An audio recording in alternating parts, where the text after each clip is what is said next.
যারা জবা ফুল আঁকতে পারেন না তারা আমার মতো 6 ডট পদ্ধতিতে জবা ফুল আঁকতে পারেন। মাঝখানের ডটের সঙ্গে এভাবে বাঁকা লাইন দিয়ে তার সঙ্গে দুই পাশে দুইটা বাঁকা লাইন দিয়ে এরকম একটা পাপড়ি, এরপরে মাঝখানের ডটের সঙ্গে এভাবে মাঝখানের যে গর্ভদণ্ড সেটা দিয়ে যে রেণুগুলো থাকে সেই রেণুগুলো এভাবে দিয়ে দিতে হবে।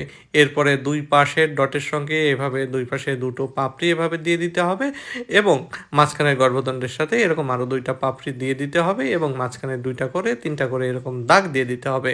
নিচে একটা ডাব্লিউ দিয়ে দিতে হবে। এইখানে হচ্ছে জবা ফুলের বোটা হবে।